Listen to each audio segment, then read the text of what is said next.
Hello everyone, मैं मिथुन सिंह स्वागत करता हूं आप सभी का। आशा करता हूं आप सभी बहुत अच्छे होंगे। बात की जाएगी एमएड और बीएड की काउंसलिंग आज क्यों नहीं हो पाई। आपको पता होगा कि 11 तारीख से काउंसलिंग की डेट आपको निर्धारित की गई थी, लेकिन ये काउंसलिंग आज नहीं हो पाया। और बहुत सारे लोग मेरी तरह, मैं भी कम से कम 12 या 13 दफ़ा मिनिमम मैंने लॉगिन किया और कैप्चा वगैरह डाला और देखा, but there is no status. अभी फ़िलहाल मैं आपको बता दूं, ये वीडियो मैं रात को शूट कर रहा था। मुझे लगा कि शायद जो ये आ जाए और यहाँ से आप देख पाओगे। रात को लगभग 10:06 हुआ है और ये वीडियो जब तक आएगी आधे घंटे में वीडियो आ जाएगी। तो आया नहीं है। देखो, allotment is not published for any phase. किसी भी फेज़ का अभी तक अलॉटमेंट नहीं हुआ है और यहाँ से आप देख पाओगे एमएड बीएड का ही काउंसलिंग वाला है यहाँ पर, ठीक है। तो अभी तक ये नहीं हो पाया है अनफॉर्चुनेटली। ये बहुत ही बेकार वाली बात है। झारखंड के बाद बिहार में एग्ज़ाम हुआ है। बोलते हैं ना कि नेवर कंपेयर मैंगो विथ बनाना, है ना, दो अलग अलग चीज़ें हैं। लेकिन फिर भी बिहार में हमारे बाद जो है बीएड का एंट्रेंस एग्ज़ाम हुआ, बट वहाँ पे सारी प्रक्रिया चल रही है। शायद वहाँ 2-3 फेज़ का जो है काउंसलिंग कंप्लीट कर लिया गया है। यूपी में हमारे बाद एग्ज़ाम हुआ, सारा रिजल्ट आपके सामने है। अब देखिए, ये ना एक वो बोलते हैं ना कि साइन है। झारखंड में एक साइन है। अभी मैं एक और बात आपको प्रूफ के साथ दिखाऊंगा। झारखंड में एक साइन आपको दिया जा रहा है कि आप तैयार हो जाइए। झारखंड में आपको और बहुत सारी मुसीबतों का सामना करना पड़ेगा। मैंने बहुत पहले ही बीएड किया है। मैंने आप लोगों को पहले बता रखा है कि मैंने एएस कॉलेज से बीएड अपना कंप्लीट किया था। सेमी गवर्नमेंट कॉलेज है देवघर में। उसके बाद अभी मैं एमएड कर रहा हूँ करंटली बीबीएमकेयू से। 23-25 सेशन मेरा है और लगभग जो है सेशन अब जो है मुझे लग रहा है जिस तरह से मेरा रिजल्ट है वो अक्टूबर-नवंबर तक ही आ पाएगा। एग्ज़ाम अब मेरा अक्टूबर में होगा, रिजल्ट मेरा जो है 1.5 महीने के बाद ही आएगा। तो ऑलमोस्ट 2025 मेरा कंप्लीट हो जाएगा। तो 6 महीने मेरा सेशन लेट हो चुका है ऑलरेडी। तो ऐसे में एक तो सेशन लेट, सबसे पहले बात क्या है ना कि आप बीएड करके टीचर नहीं बन जाओगे, यू नो दैट, है ना। बीएड करने के बाद आप क्या करते हो, टैट कोई परीक्षा निकालते हो, चाहे वो झारखंड टैट हो या फिर सी टैट हो। और अनफॉर्चुनेटली मैंने बहुत पहले बीएड कर रखा है। उसके बाद मैंने मास्टर्स की मैथमेटिक्स में, उसके बाद मैंने एमएड किया और उसके बाद 2-3 साल का गैप भी है अभी। लेकिन अभी तक मैं झारखंड टैट की परीक्षा नहीं दे पाया। तो आप समझ सकते हैं झारखंड गवर्नमेंट किस तरह से काम करती है। दिस इज़ अ साइन, आपको बता रहा है कि आप यूज टू हो जाएं। इस तरह की सिचुएशन फ्यूचर में भी आएगी। बाकी जो कोल्हान यूनिवर्सिटी के बच्चे हैं उनका तो चलो ठीक ठाक है अभी भी सत्र, लेकिन जो नीलांबर पीतांबर से हैं, भगवान उनका भला करे। और मैं चाहूँगा कि भगवान आपको इतनी शक्ति दे कि आप इस यूनिवर्सिटी में एडमिशन ले पाएँ। 24-26 सेशन वाले का पहले सेमेस्टर का आज तीसरा पेपर था। यानी आप समझ लो 1 साल से भी अधिक वक्त बीतने के बाद ये पहला सेमेस्टर का एग्ज़ाम ले रहे हैं। रिजल्ट आएगा तब ये कंप्लीट होगा सेमेस्टर 1। तो सोच लीजिए कि नीलांबर पीतांबर में कितनी दुश्वारियां हैं, कितनी प्रॉब्लम है। अगर कोई बच्चा या कोई भी गर्ल या बॉय इस वीडियो को देख रहा है जिसके फ्रेंड सर्कल में किसी ने एनपीयू से बीएड कर रहा है या कर रही है 24-26 में, आप इसको वेरीफाई करा सकते हैं। इस तरह की चीज़ें होती हैं। अब देखिए, और भी मैं आपको बातें बताऊंगा, लेकिन याद रखिएगा बीएड के सभी जो पेपर हैं उसको आप एक बार अभी से ही देख लें। मैं जानता हूं आपको, मैं इससे टू अर्ली टू से बोलते हैं ना, बाबू से पहले आप झुंझुना खरीदने के लिए मैं कह रहा हूं आपको। मुझे पता है अभी आपका पूरा ध्यान जो है काउंसलिंग पे है और काउंसलिंग कंप्लीट कराने के बाद एडमिशन पे, एंड एडमिशन के बाद आप चाहोगे कि किसी तरह से फ़ी का इंतज़ाम हो। ये जो भागा दौड़ी है ना, ये 99 का चक्कर, मेरे एक हिंदी वाले सर थे, वो 99 का चक्कर कहते थे कि 99 के चक्कर में आप हमेशा +1 करना चाहते हो कि 100 पे कंप्लीट हो जाए। 100 हो जाएगा तो आप चाहते हो 200 हो जाए, 200 हो जाए तो 300।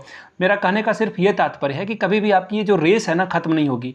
बीएड कंप्लीट होने के बाद आप टैट की ओर जाओगे, टैट के बाद आप चाहोगे कि किसी तरह से आपका जॉब हो जाए। लेकिन मैं कहूँगा आपको, आप सभी मेरे छोटे भाई बहन हैं, हो सकता है कि कुछ बड़े भाई बहन भी होंगे, क्योंकि बीएड बहुत सारे लोग आखिरी उम्र के पड़ाव में भी करते हैं।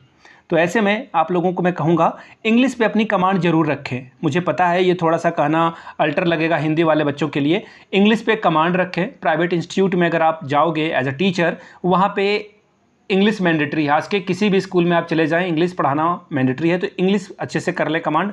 बाकी अपने सब्जेक्ट में मास्टर बने। मेरे बीएड के दौरान जो है बहुत सारे टीचर मुझे कहा करते थे अपने सब्जेक्ट का मास्टर बने, ठीक है।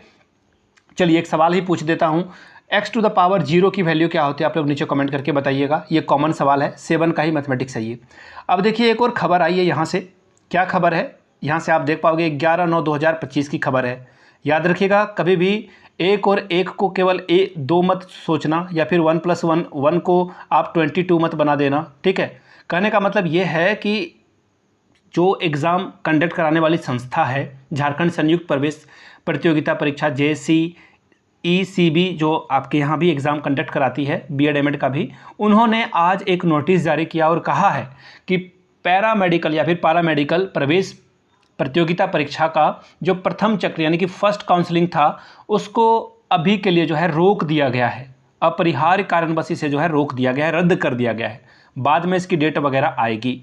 द्वितीय और तृतीय चक्र का जो है जल्द ही जारी कर दिया जाएगा। ठीक है, सूचना जो है ये बोल रहे हैं कि पहले चक्र की फिर से जारी की जाएगी और द्वितीय तृतीय की भी जो है जारी कर देंगे ये। तो कहने का मतलब है फिलहाल तो एक का कन्फर्मेशन आ गया है कि ये नहीं होने वाला है 11 को।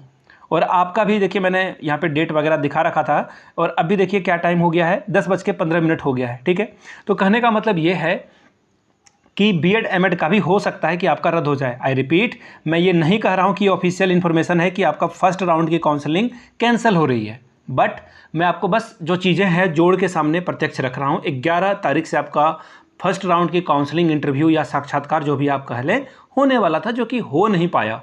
अब इसमें किसकी गलती है? आपको भी पता है कि ये टोटली कंप्यूटर पे बेस्ड ये काम है। जो लोग अपने प्रेफरेंस को चुनेंगे उनका सिलेक्शन होगा, बट अनफॉर्चुनेटली ये हुआ नहीं। अब क्यों नहीं हुआ इसके बारे में कह पाना, पहले तो उन्होंने रिजल्ट निकालने में देरी की, रिजल्ट निकाला उन्होंने, फिर वो उसको कैंसिल कर दिया। और उनका कहना था कि बहुत सारे बच्चों ने OMR पर अपना मोबाइल नंबर लिख दिया था। तो मैं कहता हूँ ऐसे बच्चों का रिजल्ट निकालने की दरकार ही क्या थी आपको? जो बच्चा अपना रोल नंबर नहीं भर सकता, अपना मोबाइल नंबर वहाँ भर के आ रहा है, या फिर कुछ भी XYZ लिख के आ रहा है, ऐसे बच्चे टीचर बन पाएंगे क्या? ऐसे बच्चे टीचर नहीं बन पाएंगे। और अनफॉर्चुनेटली बात यह है ना कि क्लास 8-9 में ही आपको OMR पे ही एग्ज़ाम लेना होता है। बहुत सारे इवन आप जो है ऑब्जेक्टिव एग्ज़ाम हो या ना हो, फिर भी आप OMR ही भरते हो। ये बहुत ही आसान सी बात है। BEd में आप करोगे तो सिद्धू कानू में तो OMR चलता है, मैं BBMKU में भी पढ़ा हूँ, वहाँ भी OMR पे ही आपको रोल नंबर वगैरह, डिटेल अपनी रजिस्ट्रेशन, एक सब्जेक्ट वगैरह सब कुछ आपको भरना होता है OMR पर। तो OMR अगर कोई नहीं भर पा रहा है तो ये बहुत ही दुर्भाग्यपूर्ण बात है। तो ऐसे में मुझे लग रहा है कि झारखंड संयुक्त प्रवेश प्रतियोगिता परीक्षा परिषद को जल्द से जल्द काउंसलिंग की डेट जारी कर देनी चाहिए। एक तो बच्चा ऐसा ही परेशान है और आप कितना इस पे परेशान करोगे बच्चों को। ठीक है, बाकी मैं आपके लिए और भी वीडियोज़ लाता रहूँगा। मैंने हमेशा से कोशिश की है कि आपको प्रॉपर वे में गाइड किया जाए।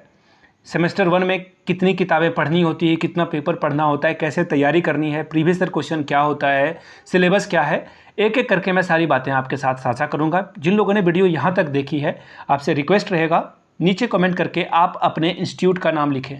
आई मीन योर यूनिवर्सिटी, आपकी यूनिवर्सिटी क्या है। जैसे अगर कोई सिद्धू कानू मुर्मू से है तो वह SKMU लिखेगा। ठीक है, अगर आप कोल्हान यूनिवर्सिटी से हैं तो KU लिख दीजिएगा। नीलांबर पीताम्बर से हैं, यहाँ एडमिशन मत लेना। ठीक है, NPU लिख देना। आप BBMKU से हो, ठीक है, ये तो अभी मेरा प्यार है, अभी करंटली मैं इसके साथ हूँ, BBMKU में हूँ मैं, तो आप नीचे कमेंट करके लिख दीजिएगा। बाकी जिनको मेरी वीडियो पसंद आती है, मेरा काम को अप्रिशिएट करते हो, प्लीज़ सब्सक्राइब करें चैनल को, और भी इन्फॉर्मेटिव वीडियोज़ यहाँ पे आती रहेगी। बाकी आप कमेंट करके एक बार जय हिंद जरूर लिख दें ताकि मुझे और भी वीडियो बनाने का जज्बा आपसे मिले। मिलते हैं अगले वीडियो में। आपने वीडियो को यहाँ तक देखा, आप सभी को very very good night, slip tight slip. अगले दिन आएगी कोई भी इन्फॉर्मेशन तो आपको बताई जाएगी। बाकी मैंने उर्दू में अभी हाल में ही सब्बा खैर सीखा है, that means good night. Thank you so much for watching this video. Have a good day.